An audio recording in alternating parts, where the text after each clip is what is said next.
YouTube!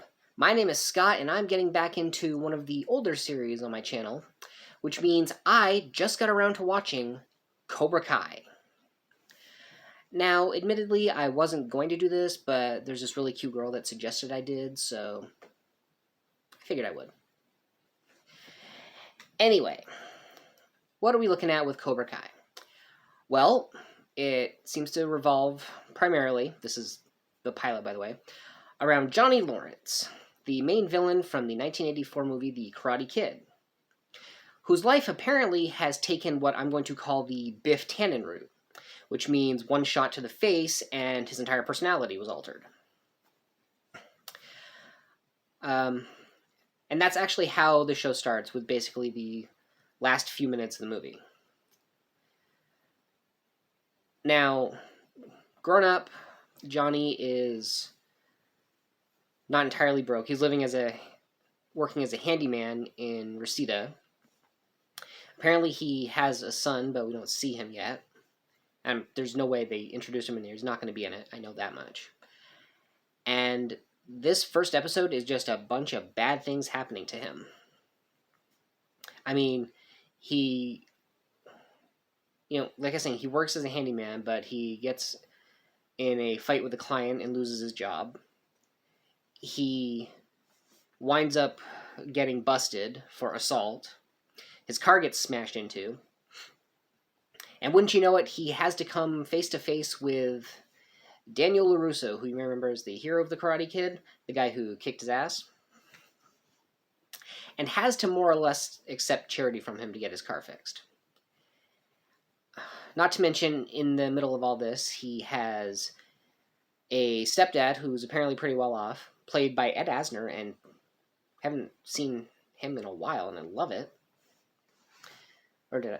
There might have been some, I don't know. So yeah, his stepfather, Sid, wants to just, pay him off to stay out of his life because he's been bailing Johnny out for most of his life because he loved his mom. And he's just kind of sick of it now. Because Johnny is, I don't know how old. Not important, I guess.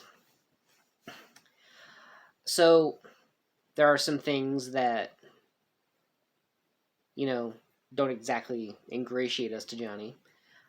He meets a kid who just moved into his apartment complex, an obviously Hispanic kid, and one of the first things out of his mouth is, "Oh great, another immigrant."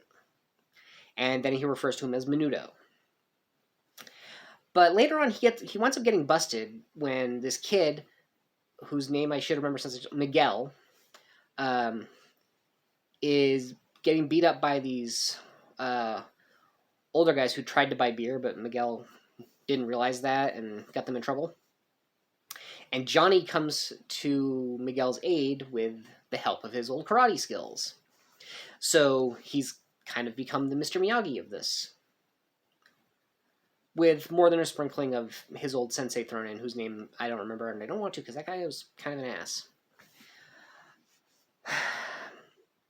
So after all of this stuff goes down, Johnny decides this is the moment to turn his life around. He puts together the check that he tore up in front of his stepfather, which was apparently a lot of money.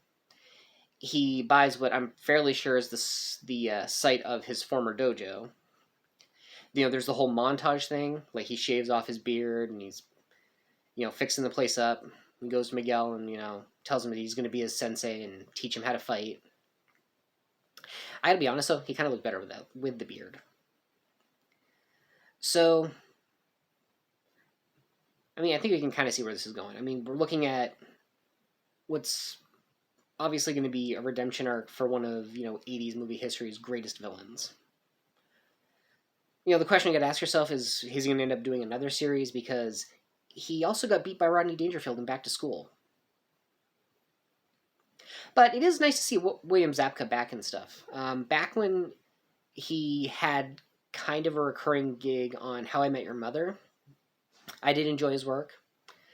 Ralph Macchio is back as Daniel-san. It was nice to see that he sold a bunch of different cars from different countries. It would have been a little weird if the guy who, made his name as a karate tournament champion was now making a living selling only Japanese cars. And a nice little twist. It turns out Daniel's daughter was one of the girls in a car that smashed into Johnny's old Pontiac Firebird. Oh, yeah, that's another thing. Johnny has real, like, jock who never grew up energy. It, it's almost like he would be trying to relive the glory days if he had any. But seriously, apparently that one kick to the face changed his entire life's arc. So he drives, he drives a Firebird around listening to 80s music,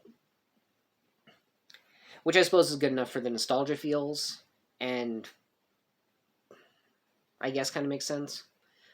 But yeah, from here we'll see how it goes. Anyway, if you guys have watched the show, let me know what you think. As I mentioned, this is only for episode 1, Ace Degenerate.